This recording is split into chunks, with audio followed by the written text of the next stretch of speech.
Information and accountability. Journalists offer us these necessities of life. But the media houses that hire journalists are in deep financial trouble. Quality journalism costs money to produce. Most independent media used to depend on sales and advertising to pay their bills. But the rise of internet companies has upset this model. In 2020, more than half of global advertising was spent on the internet, with Google and Facebook reaping the lion's share. Only 6% went to newspapers, even though they are still the primary producers of public interest news in most countries. Also, the internet companies don't make the visibility of news easy. Instead, their algorithms overshadow journalism by bringing other kinds of content to the fore, including disinformation and hate speech. It's become incredibly hard for newspapers to compensate for the loss of ads by selling enough online subscriptions in order to finance their newsrooms. Among the challenges, app stores that demand a big cut of subscriber revenue. Without cash coming in, news outlets are closing and journalists are losing jobs.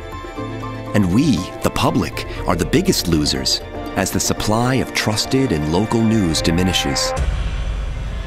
User content on social media is valuable, but it's not an alternative to news. Much of the content isn't fact-checked, and there's more opinion than information.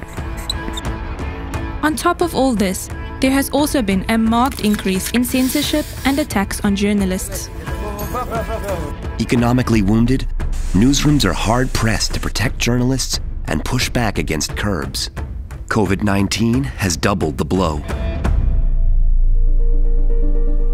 This is why, on World Press Freedom Day in 2021, the Windhoek +30 Declaration proclaimed information as a public good to which everyone is entitled. Endorsed by UNESCO member states, the declaration highlights the urgent need to address the economic viability of journalism. The challenges are monumental. UNESCO suggests that countries set up national task forces that bring together news outlets, policymakers, and advertisers to find national solutions. For example, a task team can assess regulation to compel revenue sharing by internet companies, as has occurred in Australia. Necessary actions should be taken to ensure support of the media does not interfere with its independence. Task teams can encourage government to set up independent systems for subsidies, as well as specialized funds for digital news startups. In total, the aim should be to build back better, to not only secure current media from existential threat, but stimulate growth in the sector as well. This means that a task force should work to ensure there are news services for everyone, especially for people excluded by language, poverty, or location. By helping independent news survive and thrive, we as citizens will invest in a future where we can make decisions informed by sustainable news.